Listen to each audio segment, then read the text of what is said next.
It's that time again for Dave's Daily Picks.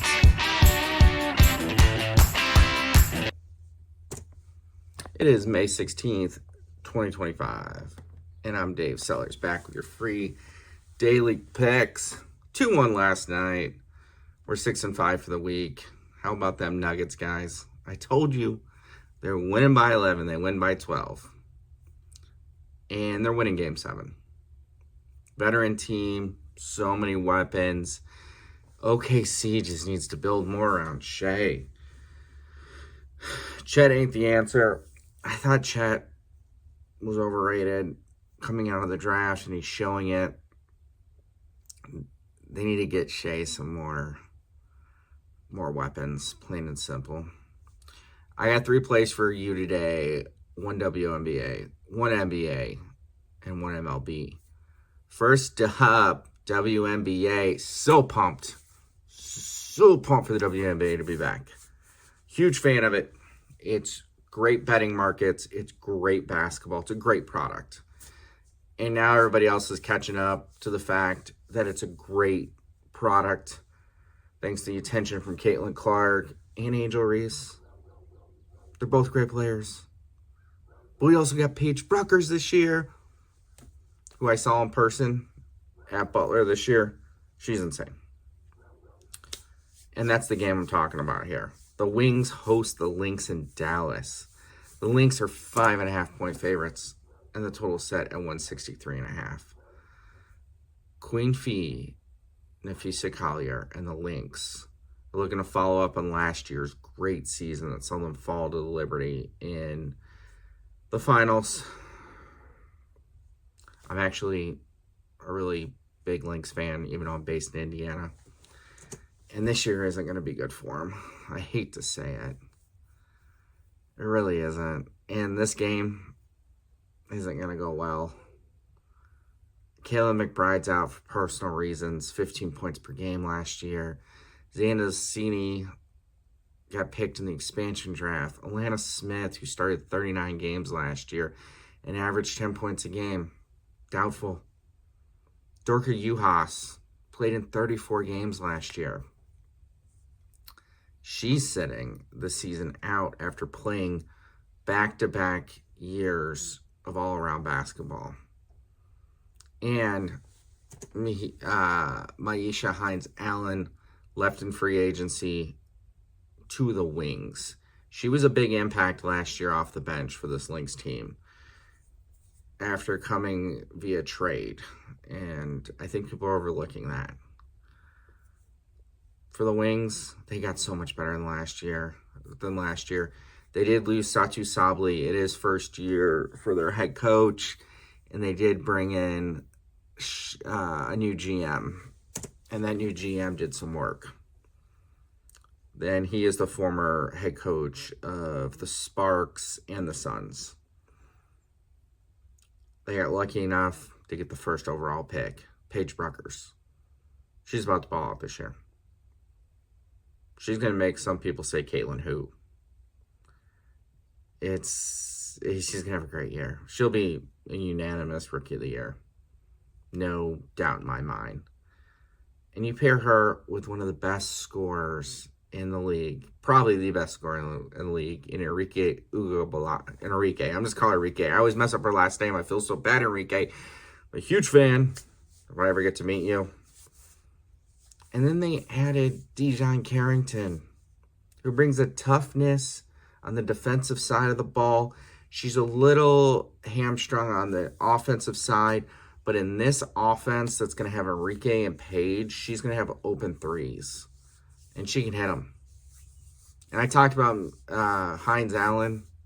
She's going to be a great addition to this team, give them a veteran presence, a dog on the boards. And let's not forget about Maddie Siegrist. Maddie's back. It was a huge loss for them last year not having Maddie for most of the season.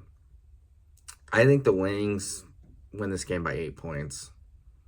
But I'm just going to be safe, and I'm going to go Wings plus 5.5. Up next, NBA playoffs. Knicks vs. Celtics. Game 6. Celtics are dogs for the first time in this playoffs by 2.5 points, and the total set at 211.5. This number is a complete overreaction to Jason Tatum not being there. Did they not see what happened last time? In Game 5, this Celtics squad showed everybody what I've been talking about all playoffs. Jason Tatum is a baller. No doubts about that. The guy can fill it up. He can make any shot on the court. But this team is better without him. It's addition by subtraction. I was listening to the Pat Bev pod with Roan, and he was talking, and Pat Bev was talking about how when you play isolation ball, the scoring's down like 108 points per game, but when they play as a team, 115 points a game. I really thought the Knicks were going to win this series in 6 games, but without JT out there, Celtics are winning this series. And I'm going to hate the narrative. Oh, look what they're doing without Jason Tatum. This is so awesome. Like I can't believe they're persevering without Jason Tatum. Blah, blah, blah, blah, blah, blah, blah. And they're like, no one saw this happening. I'm going to be like, check my YouTube channel. Check my Spotify, the Dave's Daily Picks pod. Check my TikTok, Dave's_Daily_Picks. And my Twitter X, at Dave's Daily Picks. And I'm the one telling you guys this. Okay? The Celtics are winning this game. They're winning the series at this point because JT's out. And if they trade Jaylen Brown in the offseason or the next year after that, Brad Stevens is way too smart to do that. But there's going to be pressure to do it somehow. So I'm backing the Celtics tonight, plus 2.5. And I've also fired them. This is not an official play, but a personal play for me to win the series at plus 225. Lastly, baseball. The Rays play the Marlins in Miami. The Rays are minus 120 faves, and the total is set at 8. The Rays send out Taj Bradley, 3-2 ERA, 3-2 record, 4.24 ERA, whip of 1.26. But he's been pitching better, only giving up 6 earned runs over his last 18 and a third innings, but has given up 3 home runs over his last 2 starts. For the Finns, they send out Max Meyer, 2-4, 4.37 ERA, whip of 1.35, and he is struggling last 3 starts. 15 and a third combined innings, 15 earned runs, 5 home runs. For this one, I'm going to fire on the over 8. The Marlins offense has been struggling lately, but Kyle Stowers, has been on fire. And they return home after a 6-game road trip. Myers is a gas can, and Bradley will give up at least 1 home run.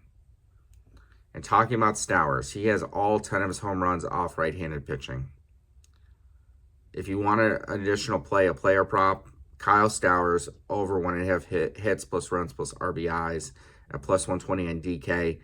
You can also find him a hit home run or about around plus 600. I personally don't really play home run props because they're so hard to hit. It's like hitting a touchdown prop. But there's value there. I mean, hell, yesterday I gave out Berger to record a hit, 2 hits, home run. I could have got him at like plus 525 for a home run. But I'll just take the easy win. So let's recap here. We have Wings plus 5.5. Celtics plus 2.5. Rays, Marlins over 8. All right, guys. Bankroll management is the key. Once again, you can find me on TikTok, Twitter X, my YouTube channel, and Spotify. I'm working on getting on other platforms for the pod. I really appreciate all the love. I'm getting a lot more engagement on TikTok as I launch that this week. And on YouTube. Let's finish strong here. We have 3 days left in the week, including this one. Let's make it 3 winning weeks in a row. I'm out.